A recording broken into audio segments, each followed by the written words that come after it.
Students, welcome to Chaturvedi coaching classes. मैं R N. Chaturvedi, assistant professor of chemistry. तो students, आज के इस लेक्चर में मैं आप लोगों के लिए लैब असिस्टेंट एग्जाम 2016 व लैब असिस्टेंट एग्जाम 2018 के क्वेश्चन को सॉल्व करवाऊंगा। ये जो यूनिट नंबर 9 जो मैंने आप लोगों के लिए कंप्लीट करवाई है, इस यूनिट नंबर 9 से लैब असिस्टेंट एग्जाम 2016 और लैब असिस्टेंट एग्जाम 2018 में किस प्रकार के क्वेश्चन बने गए हैं, उन सभी क्वेश्चनों को मैं आप लोगों के लिए बताऊंगा और उनको मैं आप लोगों के लिए सॉल्व करवाऊंगा। देखो, एक बात मैं आप लोगों के लिए पहले ही बता चुका हूं कि जितनी भी चीजें मैंने आप लोगों के लिए पढ़ाई हैं, पूरे क्वेश्चन आप लोगों के यहीं से आए हैं। एक भी क्वेश्चन ऐसा नहीं है जो मेरे पढ़ाई से बाहर गया है, ठीक है ना। सभी क्वेश्चन आप लोगों के वहीं से पूछे गए हैं जो क्लास मैंने आप लोगों के लिए हैं। और ये तो आप लोगों को अभी पता लग जाएगा जब मैं क्वेश्चन सॉल्व करवाऊंगा कि सारे क्वेश्चन आप लोग मेरे पढ़ाई हुए मैटर से ही आए हैं, ठीक है ना। तो जिन स्टूडेंटों ने मेरी रेगुलर क्लास ली है, उन स्टूडेंटों के लिए ये क्वेश्चन बहुत इजी है और उनको वो आराम से सॉल्व कर देंगे, ठीक है ना। तो सबसे पहले तो मैं आप लोगों के लिए लैब असिस्टेंट एग्जाम 2016 के क्वेश्चन को सॉल्व करवाऊंगा। उसके बाद फिर मैं आप लोगों के लिए लैब असिस्टेंट एग्जाम 2018 के क्वेश्चन को सॉल्व करवाऊंगा। तो देखो, सबसे पहले मैं देखता हूं लैब असिस्टेंट एग्जाम 2016 के अंदर यूनिट 9 से हम लोगों से कौन कौन से क्वेश्चन पूछे गए हैं। तो मैं यहां पर आप लोगों के लिए लिख देता हूं, यहां पर लिख देता हूं लैब असिस्टेंट, ठीक है ना। Lab assistant exam 2016, lab assistant exam 2016, ठीक है ना। तो 2016 के अंदर हम लोगों से यूनिट नंबर 9 से कौन कौन से क्वेश्चन पूछे गए हैं, उनको मैं आप लोगों के लिए बोर्ड पर एक्सप्लेन कर देता हूं। देखो, आप लोगों से क्वेश्चन नंबर फर्स्ट ये पूछा था, मैं क्वेश्चन नंबर 1 को आप लोगों के लिए लिख देता हूं। क्वेश्चन नंबर 1 आप लोगों से ये पूछा था, नीचे दी गई योगात्मक अभिक्रिया के प्रथम पद में, नीचे दी गई योगात्मक अभिक्रिया के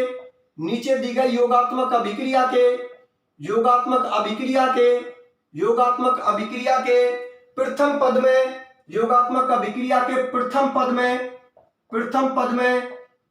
पद में जेड मध्यवर्ती होगा, ठीक है ना। जेड मध्यवर्ती होगा, ठीक है ना। और क्वेश्चन आप लोगों के लिए ये दे रखा था, मैं आप लोगों के लिए लिख देता हूं, यहां पर लिख देता हूं इस रिएक्शन को। यहां पर ये रिएक्शन दे रखी है आप लोगों के लिए CH3 CH double bond CH2, ठीक है ना। और यहां पर आप लोगों का H+ दे रखा है, ठीक है ना। और यहां पर आप लोगों को क्या दे रखा है, जेड दे रखा है, ठीक है ना। तो ये जेड कौन सा आप लोगों का मध्यवर्ती होगा, कौन सा इंटरमीडिएट होगा, इसलिए उसने 4 ऑप्शन दे रखे हैं। मैं 4 ऑप्शनों को आप लोगों के लिए लिख देता हूं। पहला ऑप्शन में दे रखा है आप लोगों का सेकेंडरी कार्बोकेटाइन, ठीक है ना। पहले ऑप्शन में दे रखा है आप लोगों का सेकेंडरी कार्बोकेटाइन, चलो ठीक है। ऑप्शन बी के अंदर आप लोगों के लिए दे रखा है यहाँ पर प्राइमरी कार्बोकेटाइन, ऑप्शन बी के अंदर दे रखा है आप लोगों के लिए प्राइमरी कार्बोकेटाइन, चलो ठीक है। ऑप्शन सी के अंदर आप लोगों के लिए दे रखा है, मैं लिख देता हूं सेकेंडरी कार्बोनाइन, ठीक है ना। ऑप्शन सी के अंदर आप लोगों के लिए दे रखा है सेकेंडरी कार्बोनाइन। और ऑप्शन डी के अंदर जो आप लोगों के लिए दे रखा है, ठीक है ना, वो दे रखा है आप लोगों का प्राइमरी कार्बोनाइन, ठीक है ना। ये कौन सा दे रखा है आप लोगों का प्राइमरी कार्बोनाइन, ठीक है। अब मैं आप लोगों के लिए बता देता हूं। तो देखो, पूरा ध्यान आप लोग बोर्ड पर रखना। ये क्वेश्चन हमसे पूछा था वो लैब असिस्टेंट एग्जाम 2016 के अंदर पूछा था। क्वेश्चन आप लोगों को क्या था, एक बार फिर से बता देता हूं। नीचे दी गई योगात्मक अभिक्रिया के मतलब एडिशन रिएक्शन के प्रथम पद में जेड मध्यवर्ती होगा, मतलब फर्स्ट स्टेप में जो आप लोगों को ये जेड है, ये कौन सा मध्यवर्ती है, मतलब कौन सा इंटरमीडिएट है, ये आप लोगों को बताना है। और आप लोगों के लिए 4 ऑप्शन दे रखे हैं। पहले ऑप्शन में दे रखा है सेकेंडरी कार्बोकेटाइन है, ये जो जेड है क्या ये सेकेंडरी कार्बोकेटाइन है, क्या ये प्राइमरी कार्बोकेटाइन है, क्या ये सेकेंडरी कार्बोनाइन है, या ये प्राइमरी कार्बोनाइन है। 4 ऑप्शन आप लोगों के सामने। तो अब मैं आप लोगों के लिए इस क्वेश्चन को सॉल्व करके बता देता हूं। तो देखो, ध्यान से समझना, जब मैंने आप लोगों के लिए मार्कोनिकॉफ नियम को बताया था, ठीक है ना, ये क्वेश्चन आप लोगों से मार्कोनिकॉफ नियम से पूछा गया है। मार्कोनिकॉफ नियम की जब मैंने आप लोगों के लिए मैकेनिज्म बताई थी, तो मैकेनिज्म बताते वक्त मैंने आप लोगों से क्या बात बोली थी कि ये बॉन्ड है, ये बॉन्ड किस तरीके से टूटेगा, ये बॉन्ड इस तरीका से टूटेगा, तो इस कार्बन पर तो कौन सा चार्ज आएगा, पॉजिटिव चार्ज, और इस पर कौन सा चार्ज आएगा, नेगेटिव चार्ज। तो जो आप लोगों का मध्यवर्ती बनेगा, जो आप लोगों का इंटरमीडिएट बनेगा, वो इंटरमीडिएट आप लोगों का ये बनेगा, ठीक है ना। इस कार्बोकैटायन के पास में कौन सा चार्ज है, पॉजिटिव चार्ज, तो ये कौन सा हो गया आप लोगों का सेकेंडरी कार्बोकैटायन, क्योंकि जिस कार्बन पर पॉजिटिव चार्ज है, ये कार्बन दो कार्बनों के बीच में, भाई इस कार्बन पर पॉजिटिव चार्ज आ रहा है, तो ये कार्बन दो कार्बनों के बीच में आ रहा है, इसके भी बीच में और इसके भी बीच में। आप सुनो मेरी बात ध्यान से, कि यदि इस कार्बन पर पॉजिटिव चार्ज आ रहा है और इस कार्बन पर नेगेटिव चार्ज आ रहा है, तो जो आप लोगों का H+ है, ये किससे जुड़ जाएगा, CH2- से। भाई मार्कोनी-कॉफ नियम में मैंने यही बात तो बताई थी कि जब भी कभी एस सममित एल्कीन पर हम HX का योग करवाते हैं, तो उसका हाइड्रोजन या धन विद्युतीय भाग उस कार्बन परमाणु के साथ जुड़ता है जिस पर पहले से ही हाइड्रोजन परमाणु की संख्या ज्यादा होती है। तो इस कार्बन के पास में कितने हाइड्रोजन एटम है, 2, और इस कार्बन के पास में कितना हाइड्रोजन एटम है, 1। और मार्कोनी-कॉफ का नियम क्या बोलता है कि हाइड्रोजन को हम उससे जोड़ेंगे जिसके पास में पहले से ही हाइड्रोजन ज्यादा होंगे। तो कॉमन सी बात है, ये H+ किससे जुड़ेगा, CH2- से। तो ये क्या हो जाएगा आप लोगों का CH3, ठीक है ना, ये क्या हो जाएगा आप लोगों का CH3 हो जाएगा। और ये जो आप लोगों का मध्यवर्ती बनाए, ये जो आप लोगों का इंटरमीडिएट बनाए, ये आप लोगों का क्या बना है, सेकेंडरी। तो यहां पर ये कौन हो गया आप लोगों का, सेकेंडरी कार्बोकैटायन हो गया। ये कौन सा कार्बोकैटायन हो गया आप लोगों का, सेकेंडरी कार्बोकैटायन। तो जो सेकेंडरी कार्बोकैटायन है वही आप लोगों का आंसर है। आप लोग चेक करके देख लो, देखो सेकेंडरी कार्बोकैटायन का आप लोगों का ऑप्शन नंबर ए है, तो ये आप लोगों का आंसर होगा, ठीक है ना, ये आप लोगों का आंसर होगा।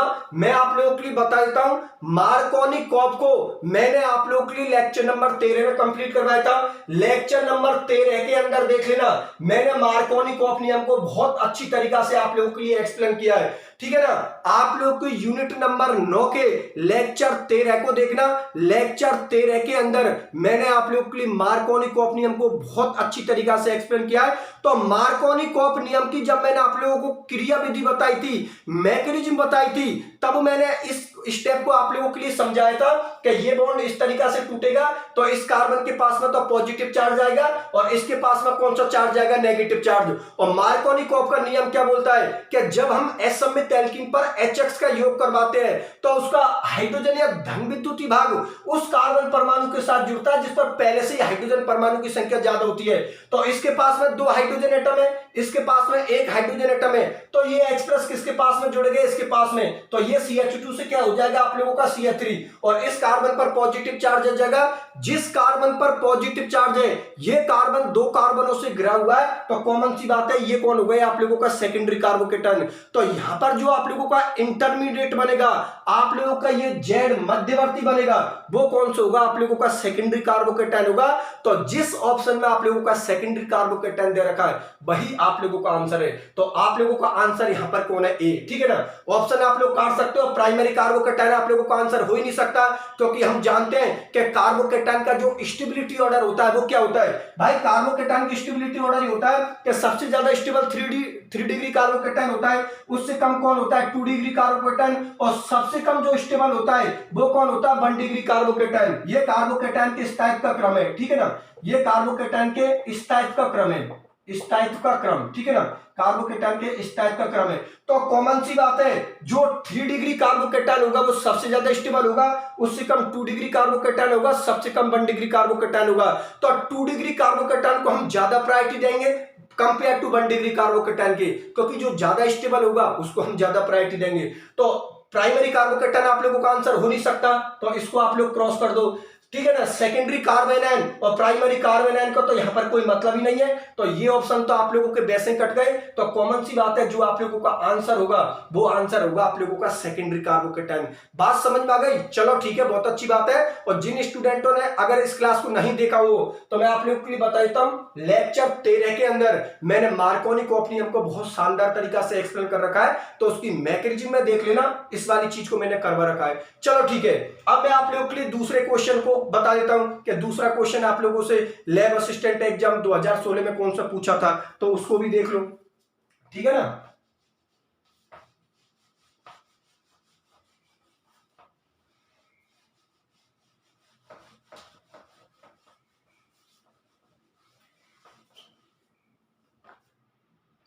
तो देखो क्वेश्चन नंबर 2 आप लोगों से ये पूछा था, मैं लिख देता हूं क्वेश्चन नंबर 2। क्वेश्चन नंबर आप लोगों का 2 ये था, चलावयात्ता, चलावयात्ता, चलावयात्ता मतलब टोटोमेरिज्म। चलावयात्ता एक विशेष प्रकार की, चलावयात्ता एक विशेष प्रकार की, चलावयात्ता एक विशेष प्रकार की, विशेष प्रकार की, चलावयात्ता एक विशेष प्रकार की, ठीक है ना, चलावयात्ता एक विशेष प्रकार की है, ठीक है ना, चलावयात्ता एक विशेष प्रकार की है। और आप लोगों के लिए यहाँ पर 4 ऑप्शन दे रखे हैं, 4 ऑप्शन दे रखे हैं आप लोगों के लिए। यहाँ पर ऑप्शन नंबर ए में आप लोगों के लिए दे रखा है श्रृंखला समावयत्ता है, ठीक है ना, श्रृंखला समावयत्ता है, श्रृंखला समावयत्ता है। ऑप्शन नंबर ए के अंदर क्या दे रखा है, श्रृंखला समावयत्ता मतलब चेन आइसोमेरिज्म है। ऑप्शन नंबर बी के अंदर आप लोगों के लिए दे रखा है स्थिति समावयत्ता है, स्थिति समावयत्ता है, स्थिति समावयत्ता है मतलब पोजीशन आइसोमेरिज्म है, ठीक है ना। ऑप्शन सी के अंदर आप लोगों के लिए दे रखा है त्रिविम समावयत्ता है, त्रिविम समावयत्ता है मतलब स्टीरियो आइसोमेरिज्म है, त्रिविम समावयत्ता है मतलब स्टीरियो आइसोमेरिज्म है। और ऑप्शन नंबर डी के अंदर जो आप लोगों के लिए दे रखा है वो दे रखा है क्रियात्मक समूह समावयत्ता है, क्रियात्मक समूह समावयत्ता है मतलब फंक्शनल ग्रुप आइसोमेरिज्म है, क्रियात्मक समूह समावयत्ता है मतलब फंक्शनल ग्रुप आइसोमेरिज्म है। तो देखो पूरा ध्यान आप लोग बोर्ड की तरफ रखना, अभी मैं आप लोगों के लिए आंसर बताता हूं। तो देखो जब मैंने आप लोगों के लिए समावयत्ता वाला लेक्चर को कंप्लीट करवाया था, ठीक है ना, मतलब आइसोमेरिज्म वाले लेक्चर को पढ़ाया था, जो कि इससे पहले वाला लेक्चर ही था, लेक्चर नंबर 23। ये आप लोगों का लेक्चर नंबर 24 है। लेक्चर नंबर 23 के अंदर मैंने आप लोगों के लिए आइसोमेरिज्म को एक्सप्लेन किया था। तो जब मैंने आप लोगों के लिए आइसोमेरिज्म को एक्सप्लेन किया था तो चलावयत्ता टोटोमेरिज्म आइसोमेरिज्म के अंदर एक पॉइंट मैंने आप लोगों के लिए इंपॉर्टेंट करवाया था, और मैंने आप लोगों के लिए यह भी बताया था कि इस क्वेश्चन को लैब असिस्टेंट एग्जाम 2016 के अंदर पूछा था, ठीक है ना। क्वेश्चन क्या था, ध्यान से समझना। क्वेश्चन आप लोगों का यह था चलावयत्ता एक विशेष प्रकार की है मतलब टोटोमेरिज्म एक स्पेशल टाइप की है। 4 ऑप्शन आप लोगों के सामने है, श्रृंखला समावयत्ता है मतलब चेन आइसोमेरिज्म है, दूसरा दे रखा है आप लोगों का स्थिति समावयत्ता है मतलब पोजीशन आइसोमेरिज्म है, तीसरा ऑप्शन दे रखा है आप लोगों का त्रिविम समावयत्ता है मतलब स्टीरियो आइसोमेरिज्म है, और चौथा ऑप्शन दे रखा है मतलब ऑप्शन नंबर डी आप लोगों के लिए दे रखा है क्रियात्मक समूह समावयत्ता है मतलब फंक्शनल ग्रुप आइसोमेरिज्म है। तो जब मैंने आप लोगों के लिए चलावयत्ता को पढ़ाया था तो मैंने आप लोगों के लिए क्या बात बताई थी कि चलावयत्ता एक विशेष प्रकार की क्रियात्मक समूह समावयत्ता है मतलब फंक्शनल ग्रुप आइसोमेरिज्म में। चलावयत्ता के अंदर हम लोगों ने क्या देखा था कि कीटो रूप को हम इनॉल रूप में कन्वर्ट कर सकते हैं और इनॉल रूप को वापस से हम कीटो फॉर्म में कन्वर्ट कर सकते हैं, मतलब एक ही स्ट्रक्चर में प्रोटॉन और हाइड्रोजन, एक ही स्ट्रक्चर में प्रोटॉन और पाई बॉन्ड एक जगह से दूसरी जगह पर ट्रांसफर होते हैं, ये चलावयत्ता के अंदर होता है, ठीक है ना। तो जिस ऑप्शन के अंदर आप लोगों के लिए क्रियात्मक समूह समावयत्ता दे रखा है मतलब फंक्शनल ग्रुप आइसोमेरिज्म दे रखा है, वही आप लोगों का आंसर है। तो चलावयत्ता एक विशेष प्रकार की है, आप लोगों का आंसर होगा क्रियात्मक समूह समावयत्ता है मतलब फंक्शनल ग्रुप आइसोमेरिज्म में। बात समझ में आ गई ना। जिन स्टूडेंटों ने लेक्चर नंबर 23 को नहीं देखा है वो लेक्चर नंबर 23 को देख लेना। लेक्चर नंबर 23 में मैंने आप लोगों के लिए यही बात बताई है कि चलावयत्ता एक क्रियात्मक समूह समावयत्ता है मतलब फंक्शनल ग्रुप आइसोमेरिज्म में। बात आप लोगों को समझ में आ गई, चलो ठीक है, बहुत अच्छी बात है। तो ये क्वेश्चन आप लोगों का कंप्लीट होता है। अब मैं आप लोगों के लिए क्वेश्चन नंबर 3 को लिखता हूं जो कि लैब असिस्टेंट एग्जाम 2016 के अंदर हम लोगों से यूनिट नंबर 9 से पूछा था। तो देखो क्वेश्चन नंबर 3 को भी आप लोगों के लिए बता देता हूं कि क्वेश्चन नंबर 3 आप लोगों से क्या पूछा था, देख लो उसको भी।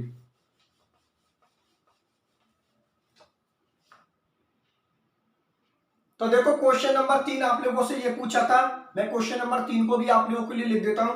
क्वेश्चन नंबर 3 आप लोगों से ये पूछा था निम्न अभिक्रिया किसका प्रकार है, ठीक है ना। क्वेश्चन नंबर 3 आप लोगों का ये था निम्न अभिक्रिया, निम्न अभिक्रिया, निम्न अभिक्रिया किसका प्रकार है, निम्न अभिक्रिया किसका प्रकार है, ठीक है ना, निम्न अभिक्रिया किसका प्रकार है, ठीक है ना। 4 ऑप्शन दे देता हूं मैं आप लोगों के लिए। पहले तो मैं रिएक्शन को लिख देता हूं, ये रिएक्शन दे रखी है आप लोगों के लिए, ठीक है ना, ये रिएक्शन दे रखी है आप लोगों के लिए, और इस रिएक्शन के बारे में आप लोगों के लिए बताना है कि यह अभिक्रिया किसका प्रकार है। एक्वस KOH लिख देता हूं, ठीक है ना। यहां पर आप लोगों का एथेनॉल और KBr बाहर निकलेगा, ठीक है ना। यहां पर आप लोगों का प्रोडक्ट क्या मिलेगा, एथेनॉल मिलेगा और KBr आप लोगों का बाहर निकल जाएगा।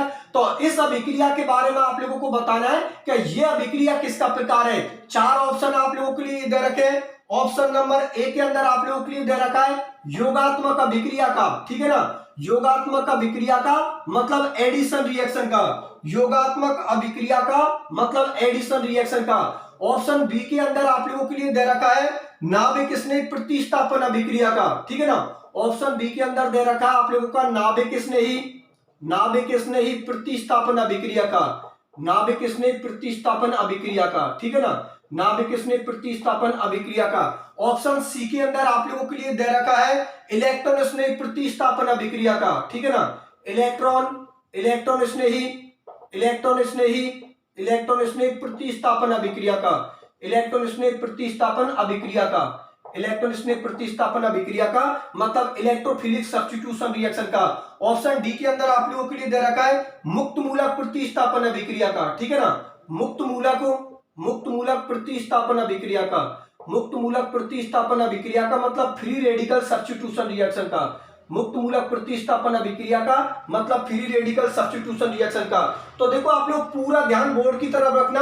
अभी मैं आप लोगों के लिए बता देता हूं लैब असिस्टेंट एग्जाम 2016 के अंदर जो आप लोगों से तीसरे नंबर का क्वेश्चन पूछा था इस यूनिट से, वो क्या था कि निम्न अभिक्रिया किसका प्रकार है, मतलब उसने अभिक्रिया को दे दिया। अब आप लोगों को यह बताना है कि ये जो अभिक्रिया दी है ना ये किसका टाइप है। चार ऑप्शन आप लोगों को सामने, मैं चार ऑप्शनों को आप लोगों के लिए बता देता हूं। ऑप्शन नंबर ए के अंदर दे रखा है योगात्मक अभिक्रिया का मतलब एडिशन रिएक्शन का। ऑप्शन बी के अंदर दे रखा है नाभिक स्नेही प्रतिस्थापन अभिक्रिया का मतलब न्यूक्लियोफिलिक सब्स्टिट्यूशन रिएक्शन का। ऑप्शन नंबर सी के अंदर आप लोगों के लिए दे रखा है इलेक्ट्रॉन स्नेही प्रतिस्थापन अभिक्रिया का मतलब इलेक्ट्रोफिलिक सब्स्टिट्यूशन रिएक्शन का। ऑप्शन नंबर डी के अंदर आप लोगों के लिए दे रखा है मुक्त मूलक प्रतिस्थापन अभिक्रिया का मतलब फ्री रेडिकल सब्स्टिट्यूशन रिएक्शन का। तो देखो जब मैंने आप लोगों के लिए लेक्चर नंबर 10 को पढ़ाया था, ठीक है ना, जब मैंने आप लोगों के लिए लेक्चर नंबर 10 को पढ़ाया था तो लेक्चर नंबर 10 में मैंने एक बात बताई थी आप लोगों के लिए कि ये कौन है आप लोगों का एल्किल हैलाइड। तो लेक्चर नंबर 10 में मैंने आप लोगों के लिए क्या बात बताई थी कि जो एल्किल हैलाइड होते हैं उनकी जो मेन केमिकल रिएक्शन होती है वो नाभिक स्नेही प्रतिस्थापन अभिक्रिया होती है मतलब न्यूक्लियोफिलिक सब्स्टिट्यूशन रिएक्शन होती है। भाई ये कौन है आप लोगों का एल्किल हैलाइड, और एल्किल हैलाइड किस में टूटता है, जैसे कि आप लोगों को पता है ये कौन है एल्किल हैलाइड, ये आप लोगों का एल्किल ग्रुप है और ये हैलोजन फैमिली का सदस्य है। तो ये किस में टूटता है प्लस में और माइनस में। और ये आप लोगों को पता है QH कौन होता है, क्षार होता है। ये किस में टूटता है पोटेशियम मेटल होती है, इस पर प्लस होगा, OH पर कौन सा चार्ज होगा माइनस चार्ज। तो ये जो एल्किल हैलाइड हुआ इस पर पहला अटैक कौन करता है, न्यूक्लियोफाइल करता है। इसलिए जो एल्किल हैलाइड होते हैं उनकी main chemical reaction nucleophilic substitution reaction होती है मतलब नाभिक स्नेही प्रतिस्थापन अभिक्रिया होती है। तो जिस ऑप्शन के अंदर नाभिक स्नेही प्रतिस्थापन अभिक्रिया को दे रखा है वही आप लोगों का आंसर है। आंसर आप लोग चेक कर लो, मतलब ऑप्शन आप लोग चेक कर लो। ऑप्शन में पहला योगात्मक अभिक्रिया, नहीं, बिल्कुल गलत। योगात्मक अभिक्रिया हो ही नहीं सकती क्योंकि योगात्मक अभिक्रिया उनको वो ऑर्गेनिक कंपाउंड देते हैं जिनके फॉर्मूले में या तो डबल बॉन्ड प्रेजेंट होगा या ट्रिपल बॉन्ड प्रेजेंट होगा। तो योगात्मक अभिक्रिया आप लोगों का आंसर नहीं हो सकता। इलेक्ट्रॉन स्नेही प्रतिस्थापन अभिक्रिया भी आप लोगों का आंसर नहीं हो सकता।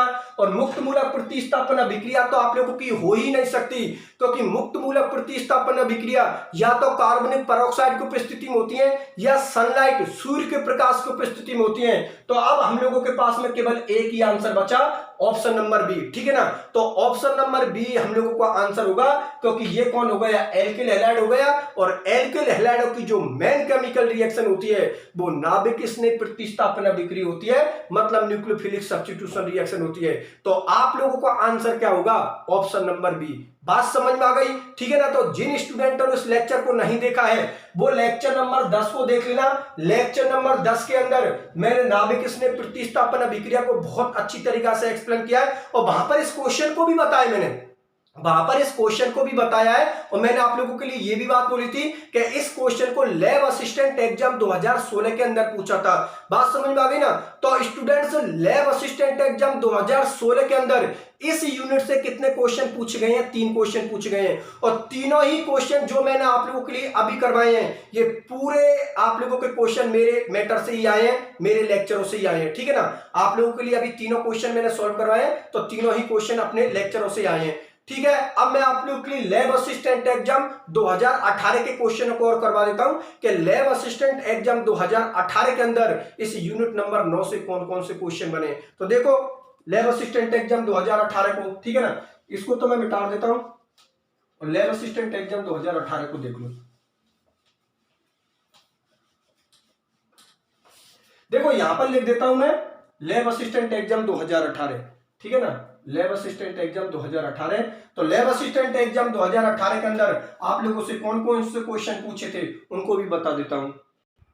तो देखो यहां पर मैं क्वेश्चन नंबर 1 को लिख देता हूं, ठीक है ना। लैब असिस्टेंट एग्जाम 2018 के अंदर जो क्वेश्चन पूछा है आप लोगों से वो ये पूछा है, ध्यान से समझना। नीचे नीचे दिए गए नीचे दिए गए नीचे दिए गए यौगिकों को उनके घटते हुए नीचे दिए गए यौगिकों को नीचे दिए गए यौगिकों को उनके नीचे दिए गए यौगिकों को उनके घटते हुए अम्लीय सामर्थ्य के क्रम में उनको घटते हुए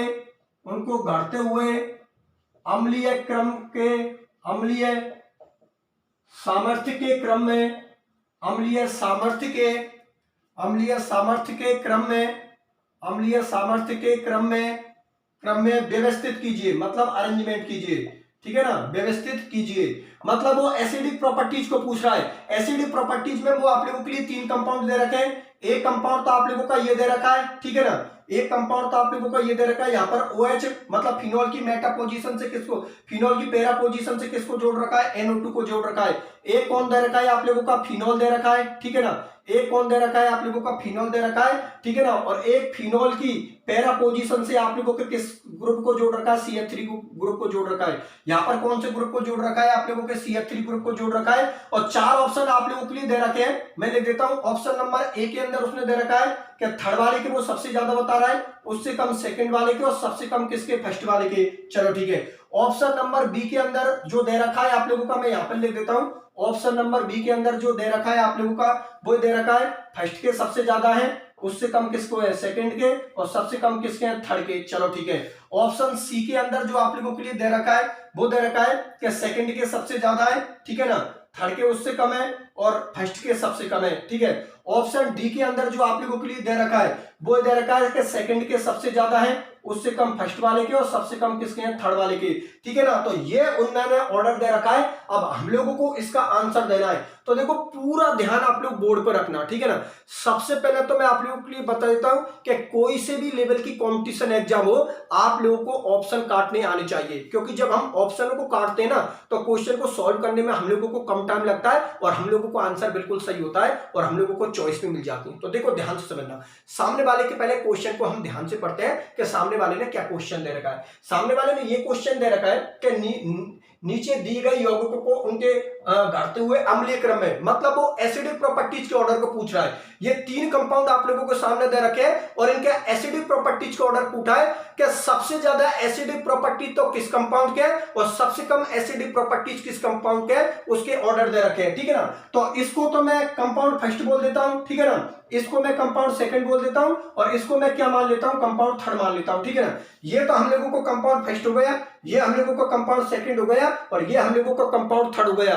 अब सुनो मेरी बात ध्यान से, जब मैंने आप लोगों को लेक्चर नंबर 22 के अंदर, ध्यान से समझना, लेक्चर नंबर 22 के अंदर मैंने आप लोगों के लिए क्या बात बताई थी कि हम RH और I मतलब resonance effect, hyper conjugation effect और इंडक्टिव इफेक्ट के आधार पर हम यौगिकों के अम्लीय गुणों का और क्षारीय गुणों का पता लगा सकते हैं। तो यहां पर हम लोगों से अम्लीय क्रम का ऑर्डर पूछा है। तो देखो मैंने आप लोगों के लिए ट्रिक क्या बात बताई थी, उस ट्रिक को एक बार फिर से बता देता हूं। ट्रिक को बताने के बाद फिर इस क्वेश्चन को हम सॉल्व करेंगे। तो देखो ट्रिक आप लोगों की ये ध्यान से समझना, जैसे कि मैं यहां पर फिनोल को बेस मान लेता हूं, ये मैंने किसको ले लिया, फिनोल को ले लिया, ठीक है ना, ये मैंने किसको ले लिया, फिनोल को ले लिया। यहां पर ये इसकी ऑर्थो पोजीशन हो गई, ये मेटा पोजीशन हो गई और ये इसकी कौन सी पोजीशन हो गई, उसकी पैरा पोजीशन हो गई। अब मैं आप लोगों के लिए बता देता हूं कि resonance effect, hyper conjugation effect और इंडक्टिव इफेक्ट कौन कौन सी पोजीशन पर काम करते हैं और कौन कौन सी पोजीशन पर काम नहीं करते। सबसे पहले मैं बात करूंगा प्रेरणिक प्रभाव के बारे में, मतलब इंडक्टिव इफेक्ट के बारे में। तो सुनो मेरी बात ध्यान से, ये जो आप लोगों का प्रेरणिक प्रभाव होता है, मतलब जो आप लोगों का इंडक्टिव इफेक्ट होता है, ये केवल सिग्मा बॉन्ड के अंदर देखने को मिलता है। इसलिए जो आप लोगों का इंडक्टिव इफेक्ट होता है वो तीनों पोजीशनों पर काम करता है। ये जो आप लोगों का इंडक्टिव इफेक्ट होता है ऑर्थो पोजीशन पर भी काम करता है, मेटा पोजीशन पर भी काम करता है और पैरा पोजीशन पर भी काम करता है। लेकिन सबसे ज्यादा काम किस पर करता है? ऑर्थो पोजीशन पर, क्योंकि ये ऑर्थो पोजीशन ग्रुप के पास में होती है। तो कॉमन सी बात है, ऑर्थो पोजीशन ज्यादा इफेक्टिव होगी। इसलिए जो आप लोगों का ये इंडक्टिव इफेक्ट होता है, तो भाई इंडक्टिव इफेक्ट को हम किससे शो करते हैं? प्लस आई से शो करते हैं या माइनस आई से शो करते हैं? इंडक्टिव इफेक्ट हम लोगों का दो प्रकार का होता है, एक तो प्लस आई इफेक्ट होता है, एक माइनस आई इफेक्ट होता है। तो इंडक्टिव इफेक्ट सबसे ज्यादा इफेक्टिव कौन सी पोजीशन पर होता है? ऑर्थो पर। उससे कम किस पर होता है? मेटा पर। और सबसे कम किस पर होता है? पैरा पर। क्योंकि ऑर्थो पोजीशन पास की पोजीशन होती है तो उस पर इंडक्टिव इफेक्ट ज्यादा इफेक्टिव होता है। फिर किस पर होता है? मेटा पर, क्योंकि फिर डिस्टेंस बढ़ जाती है। और सबसे कम किस पर इफेक्टिव होता है? ये पैरा पोजीशन पर, क्योंकि पैरा पोजीशन यहां से ग्रुप के सबसे दूर पड़ जाती है। तो जो सबसे दूर की पोजीशन होगी, कॉमन सी बात है, उसको कम इफेक्टिव करेगा। इसलिए इंडक्टिव इफेक्ट तीनों ही पोजीशनों पर काम करता है। ऑर्थो पर भी काम करता है, मेटा पर भी काम करता है और पैरा पर भी काम करता है। क्योंकि ये इंडक्टिव इफेक्ट पाई बॉन्ड के अंदर देखने को नहीं मिलता, सिग्मा बॉन्ड के अंदर देखने को मिलता है। ठीक है ना? और उनमें भी आप लोगों को कौन होगा? ऑर्थो पर सबसे ज्यादा काम करेगा, उससे कम मेटा पर काम करेगा, पैरा पर सबसे कम काम करेगा, क्योंकि यहां पर आप लोगों की डिस्टेंस हो जाती है ग्रुप की, पैरा पोजीशन की। चलो ठीक है, अब मैं यहां पर बात करता हूं आप लोगों के रेजोनेंस इफेक्ट और हाइपर कॉन्जुगेशन इफेक्ट के बारे में। तो सुनो मेरी बात ध्यान से, ये जो रेजोनेंस इफेक्ट होता है और जो आप लोगों का हाइपर कॉन्जुगेशन इफेक्ट होता है, ये केवल दो पोजीशन पर ही काम करते हैं। ये ऑर्थो पोजीशन पर काम करते हैं और आप लोगों के पैरा पोजीशन पर काम करते हैं। ये रेजोनेंस इफेक्ट और hyper conjugation effect Meta position पर काम नहीं करते, क्योंकि जब हम रेजोनेटिंग स्ट्रक्चर बनाते हैं तो आप लोगों ने फिनोल की रेजोनेटिंग स्ट्रक्चर जब मैंने आप लोगों के लिए बताई थी, बेंजोइक एसिड की मैंने रेजोनेटिंग स्ट्रक्चर बताई थी हाइपर कॉन्जुगेशन इफेक्ट में और रेजोनेंस इफेक्ट में। तो जो रिंग पर प्लस चार्ज घुमा और रिंग पर जो माइनस चार्ज घुमा, वो ऑर्थो और पैरा पोजीशन पर घुमा था। वो प्लस और माइनस चार्ज आप लोगों के मेटा पोजीशन पर नहीं आया था। यही कारण है कि रेजोनेंस इफेक्ट और hyper conjugation effect only ortho position और पैरा पोजीशन पर इफेक्टिव होते हैं, मतलब काम करते हैं, मेटा पोजीशन पर बिल्कुल ही काम नहीं करते। ठीक है ना? तो मैं यहां पर लिख देता हूं प्लस माइनस आर, क्योंकि आपको होता है रेजोनेंस इफेक्ट दो प्रकार का होता है, एक तो प्लस आर इफेक्ट होता है, एक माइनस आर इफेक्ट होता है। और हाइपर कॉन्जुगेशन इफेक्ट भी आप लोगों का कितने प्रकार का होता है? दो प्रकार का होता है, एक तो प्लस एच होता है और एक माइनस एच होता है। ठीक है ना? ये कौन कौन सी पोजीशन पर काम करते हैं? ऑर्थो पोजीशन पर काम करते हैं और पैरा पोजीशन पर काम करते हैं, मेटा पोजीशन पर काम नहीं करते। लेकिन दोनों के अंदर ज्यादा इफेक्टिव किस पे होता है? तो कॉमन सी बात है, ऑर्थो पोजीशन ग्रुप के पास की पोजीशन होती है, तो रेजोनेंस इफेक्ट और हाइपर कॉन्जुगेशन इफेक्ट ज्यादा काम किस पर करते हैं? ऑर्थो पोजीशन पर। और ये जो पैरा पोजीशन होती है, ये ग्रुप के थोड़ी दूर पड़ जाती है, तो दूर पड़ जाती है तो इस पर थोड़ा कम काम करेगा, ज्यादा काम ऑर्थो पर करेगा और कम काम किस पर करेगा? पैरा पर करेगा। बात समझ में आ गई ना? और मेटा पोजीशन पर ये बिल्कुल भी काम नहीं करते, क्योंकि जब हम इनकी रेजोनेटिंग स्ट्रक्चर बनाते हैं तो मेटा पोजीशन पर ना ही तो प्लस चार्ज आता है ना ही माइनस चार्ज आता है।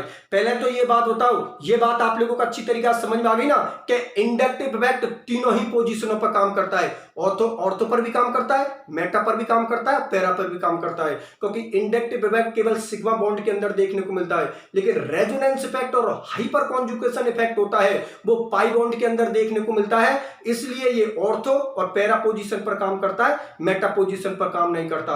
और ऑर्थो पैरा में ज्यादा काम किस पर करता है? ऑर्थो पर करता है, और उससे कम किस पर करता है? पैरा पर, क्योंकि ऑर्थो पोजीशन ग्रुप के पास की पोजीशन होती है तो उस पर ज्यादा काम करेगा, पैरा पोजीशन थोड़ी दूर पड़ जाती है तो उस पर कम काम करेगा। बात आप लोग समझ में आ गई? चलो ठीक है, बहुत अच्छी बात है।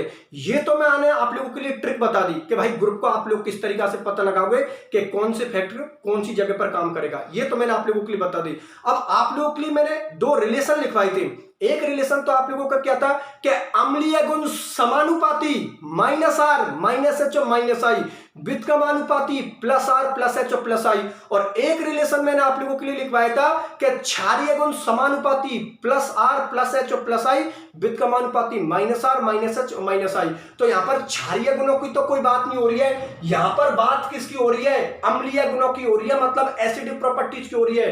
तो अम्लीय गुणों का रिलेशन क्या था, अम्लीय गुण समानुपाती, मैं लिख देता हूं यहां पर आप लोगों के लिए, यहां पर लिख देता हूं अम्लीय गुण, अम्लीय गुण मतलब एसिडिक प्रॉपर्टी समानुपाती होती है किसके, माइनस आर के, माइनस एच के और माइनस आई के, ठीक है ना।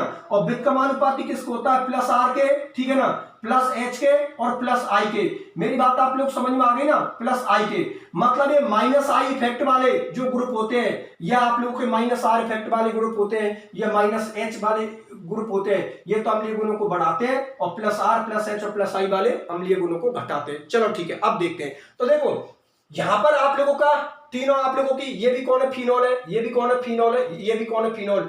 यहां पर फिनोल की पैरा पोजीशन पर आप लोगों का NO2 ग्रुप जो रखा है, यहां पर फिनोल की पैरा पोजीशन पर CH3 ग्रुप दे रखा है। तो यहां पर देखिए, देखो हम जानते हैं कि जो NO2 ग्रुप होता है उसका माइनस आर इफेक्ट होता है और माइनस आई इफेक्ट होता है, क्योंकि माइनस आई इफेक्ट तो सभी में देखने को मिलता है। और ये जो आप लोगों का एल्किल ग्रुप होता है, आप लोगों को पता है कि एल्किल ग्रुप का प्लस एच इफेक्ट भी होता है और प्लस आई इफेक्ट भी होता है, लेकिन ज्यादा इफेक्टिव कौन होता है आप लोगों का, प्लस एच इफेक्ट।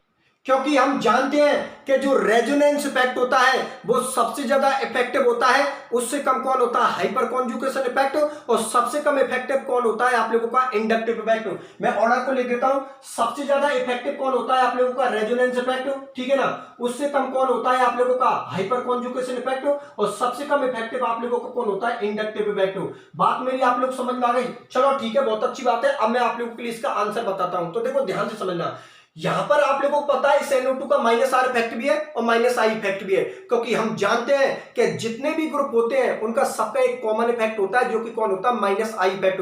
केवल एक ग्रुप को छोड़कर, एल्किल ग्रुप को छोड़कर, क्योंकि एल्किल ग्रुप का कौन सा इफेक्ट होता है, प्लस आई इफेक्ट होता है। चलो ठीक है, तो देखो यहां पर आप लोगों को पता है NO2 का माइनस आर इफेक्ट भी है और माइनस आई इफेक्ट भी है। यहां पर तो आप लोगों का कोई ग्रुप जुड़ा हुआ ही नहीं है, ठीक है ना, लेकिन यहां पर आप लोगों का CH3 ग्रुप जुड़ा है, तो CH3 का प्लस एच इफेक्ट भी होता है और प्लस आई इफेक्ट भी होता है। और हम लोगों ने क्या बोली है कि अम्लीय गुण समानुपाती होते हैं, मतलब एसिडिक प्रॉपर्टी डायरेक्टली प्रोपोर्शनल होती है किसके, माइनस आर के, माइनस एच के, माइनस आई के। तो एक बात तो हम लोगों को पता लग गई कि सबसे ज्यादा जो अम्लीय गुण होंगे वो किसके होंगे, कंपाउंड फर्स्ट के। तो देख लेते हैं जिनके अंदर कंपाउंड फर्स्ट के सबसे ज्यादा एसिडिक प्रॉपर्टीज बता रखी है, वो हम लोगों का आंसर हो सकता है। तो चलो ऑप्शन चेक करते हैं। ये हम लोगों का आंसर नहीं हो सकता, क्योंकि इसके अंदर 3 वाले के सबसे ज्यादा बता रखे हैं, जबकि 3 वाले के तो सबसे कम होंगे, तो ये हम लोगों का आंसर नहीं हो सकता। ऑप्शन को काट दो, ठीक है ना। ऑप्शन बी को हम चेक करते हैं, क्या ये हम लोगों का आंसर हो सकता है, बिल्कुल हो सकता है,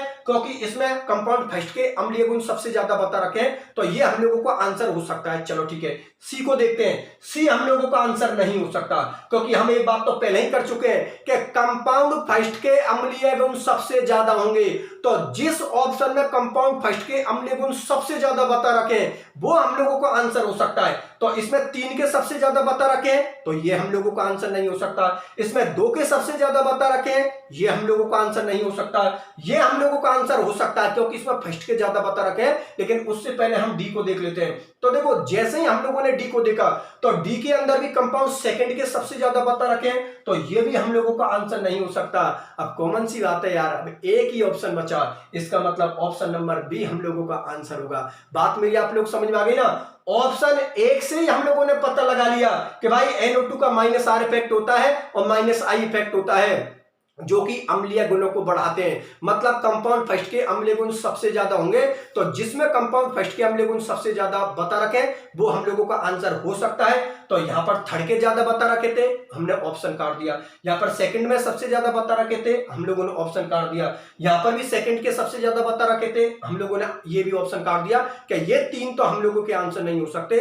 अब हम लोगों के पास में केवल एक ही चॉइस बची, ऑप्शन सेकंड मतलब ऑप्शन बी। तो यही हम लोगों का आंसर होगा, और बिल्कुल सही बात है, कंपाउंड फर्स्ट के अम्लीय गुण सबसे ज्यादा होंगे उससे कम किसके होंगे, कंपाउंड सेकंड के, क्योंकि कंपाउंड सेकंड से आप लोगों का कोई भी ग्रुप जुड़ा हुआ नहीं है। और कंपाउंड थर्ड के अम्लीय गुण आप लोगों के सबसे कम होंगे, क्योंकि यहां पर CH3 का प्लस H इफेक्ट होता है और प्लस I इफेक्ट होता है, जो कि अम्लीय गुणों को घटाता है। बात समझ में आ गई ना। तो कंपाउंड सेकंड मतलब जो हम लोगों को ऑप्शन नंबर बी है, ये हम लोगों को आंसर है। तो इस तरीका से आप लोग ऑप्शन काटना सीखो और एग्जाम में जवाब देना सीखो। किसी भी कंपटीशन लेवल की एग्जाम हो, चाहे वो आप लोगों की थर्ड ग्रेड की हो, सेकंड ग्रेड की हो, फर्स्ट ग्रेड की हो, या कॉलेज लेक्चरर हो, आप लोगों की लैब असिस्टेंट हो, कोई भी एग्जाम हो दुनिया की, ऑप्शन जिस स्टूडेंट को काटना आ गए उसकी नेगेटिव बहुत ही कम होती है, ठीक है ना। क्योंकि नेगेटिव का भी हम लोगों को एग्जाम में ध्यान में रखना पड़ता है, और नेगेटिव कम से कम आप लोगों की तभी होगी जब आप लोगों को इस तरीका से ऑप्शन काटना होंगे, ठीक है ना। और ऑप्शन किस तरीका से काटने होते हैं वो मैंने आप लोगों के लिए समझा दिया। कॉन्सेप्ट को हमेशा ध्यान में रखो, ठीक है ना। इतना अथा भंडार लिखने की आप लोगों को कोई जरूरत नहीं है। इसी कॉन्सेप्ट को, इसी देखो इस चीज को 20-20 30-30 पेजों में लिखा रखा है, 20-20 30-30 पेज की कोई जरूरत ही नहीं है। मैंने सिर्फ एक कॉन्सेप्ट के अंदर आप लोगों के लिए सारी चीजें बता दी। एक पेज के अंदर इस पूरे कॉन्सेप्ट को लिख सकते हो और याद रख सकते हो, और आप कैसा भी क्वेश्चन इससे सॉल्व कर सकते हो। आप लोगों को कभी भी कोई भी क्वेश्चन गलत नहीं होगा। ये होता है कंपटीशन को पढ़ाने का तरीका। बात समझ में आ गई ना। ज्यादा मैटर मत लिखवाओ, जितना कम मैटर लिखवाओ उतना ही अच्छा है, क्योंकि ज्यादा मैटर लिखवाने से ना तो स्टूडेंट्स को वो याद रह रहा। अगर कम मैटर लिखवाओ और उसके बाद क्वेश्चन सॉल्व करवा दो, ठीक है ना, कोई प्रॉब्लम नहीं आने वाली स्टूडेंट्स को, ठीक है ना। तो इस वाली ट्रिक को आप लोग हमेशा याद रखना। और अम्लीय और क्षारीय गुणों के, अम्लीय और क्षारीय गुणों से रिलेटेड कोई भी अगर एग्जाम में आप लोगों से क्वेश्चन बन जाए तो आप लोग इस ट्रिक से ही क्वेश्चन को सॉल्व करना, जैसे कि मैंने आप लोगों के लिए इस क्वेश्चन को सॉल्व किया है। बात समझ में आ गई। चलो ठीक है, बहुत अच्छी बात है स्टूडेंट्स। इस क्वेश्चन को पूछा था लैब असिस्टेंट एग्जाम 2018 के अंदर। अब देखो मैं एक बात और बता देता हूं आप लोगों के लिए, ये लैब असिस्टेंट एग्जाम 2016 और लैब असिस्टेंट एग्जाम 2018 का जो पेपर है, इसको मैंने चतुर्वेदी कोचिंग क्लासेज ऐप पर डाल रखा है। तो जिन स्टूडेंटों ने अभी तक चतुर्वेदी कोचिंग क्लासेज ऐप को डाउनलोड नहीं किया है, वो सभी स्टूडेंट प्ले स्टोर पर जाओ, वहां से चतुर्वेदी कोचिंग क्लासेज ऐप को डाउनलोड करो। जैसे ही आप ऐप को डाउनलोड करोगे तो वहां पर आप लोगों को लैब असिस्टेंट एग्जाम 2016 और लैब असिस्टेंट एग्जाम 2018 के पेपर मिल जाएंगे, जिससे आप लोग और भी यूनिट है जिनको मैं पढ़ाऊंगा, ठीक है ना, उनके क्वेश्चनों को आप आसानी से सॉल्व कर सकते हो। कोई दिक्कत वाली बात नहीं है। चलो ठीक है, अब मैं इसके क्वेश्चन नंबर 2 को बता देता हूं कि लैब असिस्टेंट एग्जाम 2018 के अंदर क्वेश्चन नंबर 2 आप लोगों से क्या पूछा था, उसको भी मैं आप लोगों के लिए बता देता हूं। तो देख लो उसको भी।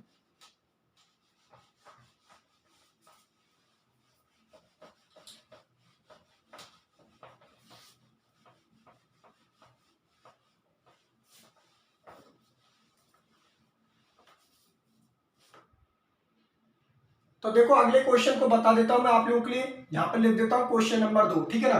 क्वेश्चन नंबर 2 आप लोगों से ये पूछा था इस यूनिट से, लिख देता हूं निम्नलिखित, ठीक है ना, निम्नलिखित निम्नलिखित निम्नलिखित निम्नलिखित कथनों में से अणुओं की अनुनादी संरचनाओं के, निम्नलिखित कथनों में से, निम्नलिखित कथनों में से, निम्नलिखित कथनों में से, निम्नलिखित कथनों में से अणुओं की अनुनादी संरचनाओं के, अणुओं की अणुओं की अणुओं की अनुनादी अणुओं की अनुनादी संरचनाओं, अणुओं की अनुनादी संरचनाओं, अणुओं की अनुनादी संरचनाओं के संदर्भ में, के संदर्भ में, के संदर्भ में, के संदर्भ में कौन सा कथन, कौन सा कथन, संदर्भ में कौन सा कथन सही नहीं है, कौन सा कथन सही नहीं है, कौन सा कथन सही नहीं है, ठीक है ना, मतलब कौन सा स्टेटमेंट गलत है। तो मैं आप लोगों के लिए 4 ऑप्शन दे रहा हूं। ऑप्शन नंबर ए के अंदर आप लोगों के लिए दे रखा है इनके अणुओं की, इनके अणुओं की, इनके अणुओं की व्यवस्था, इनके अणुओं की व्यवस्था समान होती है, इनके अणुओं की व्यवस्था समान होती है, ठीक है ना, इनके अणुओं की व्यवस्था समान होती है। ऑप्शन नंबर बी के अंदर आप लोगों के लिए दे रखा है इन सभी की ऊर्जा, इन सभी की ऊर्जा लगभग समान होती है, इन सभी की ऊर्जा लगभग समान होती है, इन सभी की ऊर्जा लगभग समान होती है, ठीक है ना। ऑप्शन नंबर सी के अंदर आप लोगों के लिए दे रखा है इनमें इलेक्ट्रॉन, इनमें इलेक्ट्रॉन, इनमें इलेक्ट्रॉन की संख्या समान होती है, इनमें इलेक्ट्रॉन की संख्या, इनमें इलेक्ट्रॉन की संख्या समान होती है, इनमें इलेक्ट्रॉन की संख्या समान होती है, ठीक है ना, इनमें इलेक्ट्रॉनों की संख्या समान होती है। ऑप्शन नंबर डी के अंदर आप लोगों के लिए दे रखा है इनमें समान, इनमें समान बंद होते हैं, इनमें समान बंद होते हैं, इनमें समान बंद होते हैं, बंद होते हैं, ठीक है ना। ये क्वेश्चन आप लोगों से लैब असिस्टेंट एग्जाम 2018 के अंदर पूछा था। अब मैं आप लोगों के लिए इसका आंसर बता देता हूं, तो देखो पूरा ध्यान आप लोग बोर्ड की तरफ रखना। सबसे पहले तो एक बार फिर से मैं आप लोगों के लिए क्वेश्चन बता देता हूं। लैब असिस्टेंट एग्जाम 2018 के अंदर क्वेश्चन पूछा था आप लोगों से, निम्नलिखित कथनों में से अणुओं की अनुनादी संरचना, मतलब जो मॉलिक्यूल्स होती है उनकी रेजोनेटिंग स्ट्रक्चर के रेस्पेक्ट में कौन सा कथन आप लोगों का गलत है। तो देखो मैं आप लोगों के लिए बता देता हूं, जब मैंने आप लोगों को रेजोनेंस इफेक्ट पढ़ाया था, मतलब जब मैंने आप लोगों को अनुनाद प्रभाव पढ़ाया था, तब मैंने आप लोगों के लिए अनुनाद के कुछ नियम बताए थे, मतलब रेजोनेंस के कुछ रूल बताए थे। इसको पढ़ाया था मैंने लेक्चर नंबर 21 में, ठीक है ना। ये जो अनुनाद प्रभाव है अर्थात जो आप लोगों का रेजोनेंस इफेक्ट है, इसको मैंने लेक्चर नंबर 21 में पढ़ाया था। तो लेक्चर नंबर 21 के अंदर मैंने अनुनाद के नियम बताए थे, रेजोनेंस के रूल बताए थे। तो वहां पर मैंने आप लोगों के लिए कौन कौन से पॉइंट बताए थे उनको मैं आप लोगों के लिए बता देता हूं। देखो रेजोनेटिंग स्ट्रक्चर में इनमें इनके अणुओं की विविधता समान होती है, बिल्कुल सही बात है। रेजोनेटिंग स्ट्रक्चर में मॉलिक्यूल्स की जो अरेंजमेंट होता है वो समान होता है, बिल्कुल सही बात है। मतलब ये हम लोगों का सही पॉइंट है। जबकि एग्जामिनर हमसे क्या पूछ रहा है कि गलत पॉइंट को बताइए आप लोग, तो ये तो हम लोगों का पॉइंट सही है, मतलब इनके अणुओं की विविधता समान होती है, बिल्कुल सही बात है। इसको मैंने अनुनाद के नियमों में इस पॉइंट को मैंने लिखा रखा है। दूसरा है आप लोगों का, इन सभी की ऊर्जा लगभग समान होती है, बिल्कुल सही बात है। ये भी अनुनाद का रूल है, तो ये पॉइंट भी आप लोगों का सही है, ये पॉइंट भी आप लोगों का सही है। ऑप्शन सी के अंदर आप लोगों के लिए दे रखा है, इनमें इलेक्ट्रॉनों की संख्या समान होती है, बिल्कुल सही बात है। भाई एक बात बताओ, जब हम किसी भी मॉलिक्यूल्स की रेजोनेटिंग स्ट्रक्चर बनाते हैं, तो जैसे मैं माना कि फिनॉल की बात कर लेता हूं, फिनॉल की 5 रेजोनेटिंग स्ट्रक्चर बनती है हम लोगों की, ठीक है ना। तो पांचों रेजोनेटिंग स्ट्रक्चरों में इलेक्ट्रॉनों की संख्या क्या होती है, समान होती है, ठीक है ना। उनका अरेंजमेंट भी समान होता है और उनकी ऊर्जा भी लगभग समान होती है। लेकिन बॉन्ड के टूटने का जो तरीका होता है वो तरीका अलग होता है। तभी तो मैंने आप लोगों के लिए बात बताई थी कि जब हम रेजोनेटिंग स्ट्रक्चर बनाते हैं तो एक भी रेजोनेटिंग स्ट्रक्चर दूसरी वाली को मैच नहीं करती, क्योंकि उनमें बॉन्ड का टूटने का जो तरीका होता है वो सभी रेजोनेटिंग स्ट्रक्चरों में अलग होता है। जैसे फिनॉल को मैं बेस मान लेता हूं, फिनॉल की 5 रेजोनेटिंग स्ट्रक्चर बनती हैं, उनमें से पांचों रेजोनेटिंग स्ट्रक्चरों में से एक भी रेजोनेटिंग स्ट्रक्चर दूसरी वाली को मैच नहीं करती। इसका मतलब पांचों के अंदर बॉन्ड के टूटने का जो तरीका होगा वो अलग होगा। बात समझ में आ गई ना। तो यही आप लोगों का आंसर होगा। मतलब ये जो चौथे नंबर का आप लोगों का पॉइंट है, ये पॉइंट आप लोगों का गलत है और एग्जामिनर हमसे यही पूछ रहा है कि निम्नलिखित कथनों में से अणुओं की अनुनादी संरचनाओं के संदर्भ में कौन सा कथन सही नहीं है, मतलब गलत कौन सा है। तो गलत आप लोगों का ये है। इसका मतलब हम लोगों का जो आंसर होगा वो हम लोगों को आंसर डी होगा। मतलब इसमें बंद समान होते हैं, इनमें समान बंद होते हैं, ये पॉइंट हम लोगों का गलत है। मैं एक बार फिर से बता देता हूं, लेक्चर नंबर 21 में मैंने आप लोगों को अनुनाद के नियम पढ़ाए थे। तो अनुनाद के नियमों के अंदर मैंने आप लोगों के लिए इस पॉइंट को लिखवाया था, इस पॉइंट को लिखवाया था, इस पॉइंट को लिखवाया था, लेकिन इस पॉइंट की मैंने वहां पर कोई भी बात नहीं की थी, ठीक है ना। तो यही आप लोगों का आंसर होगा। यहां पर आप लोगों का आंसर क्या होगा, ऑप्शन नंबर डी होगा। बात मेरी आप लोग समझ में आ गई? चलो ठीक है, बहुत अच्छी बात है। और स्टूडेंट्स इसी के साथ आप लोग के लैब असिस्टेंट एग्जाम 2018 के क्वेश्चन भी कंप्लीट होते हैं। लैब असिस्टेंट एग्जाम 2016 के अंदर इस यूनिट से कितने क्वेश्चन पूछे थे? 3 क्वेश्चन पूछे थे।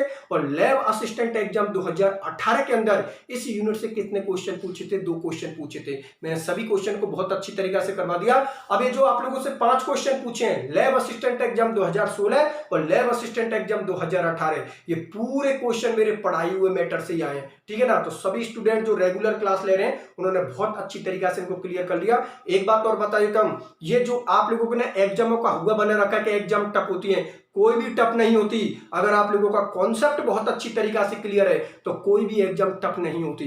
बात समझ में आ गई ना, किस तरीके से हम लोगों को एग्जाम का पेपर सॉल्व करना है, ये सारे तरीके मैंने आप लोगों के लिए सिखा रखे हैं। आंसर हम लोगों को किस तरीके से देना है, सारी चीजें मैंने आप लोगों को बता रखी है। ठीक है स्टूडेंट, तो फिर आज के लेक्चर को मैं यहीं तक रखता हूं। आज के लेक्चर में मैंने आप लोगों के लिए लैब असिस्टेंट एग्जाम 2016 और लैब असिस्टेंट एग्जाम 2018 के क्वेश्चन सॉल्व करवा दिए, जो मैंने यूनिट नंबर 9 को कंप्लीट करवाया था। ठीक है, तो स्टूडेंट्स एक मैं आप लोगों के लिए बता देता हूं, जिन स्टूडेंटों ने अब तक इस यूट्यूब चैनल को सब्सक्राइब नहीं किया है वो सभी स्टूडेंट्स इस यूट्यूब चैनल को सब्सक्राइब कर देना, वीडियो को लाइक कर देना, और जितने भी आप लोगों के फ्रेंड है उन सभी फ्रेंड के बीच में आप लोग इसकी लिंक को शेयर कर देना, जिससे ज्यादा से ज्यादा स्टूडेंट्स इस यूट्यूब चैनल से जुड़ सके। ठीक है स्टूडेंट्स, फिर आज के लेक्चर को यहीं तक रखता हूं, मिलता हूं अगले लेक्चर में। धन्यवाद।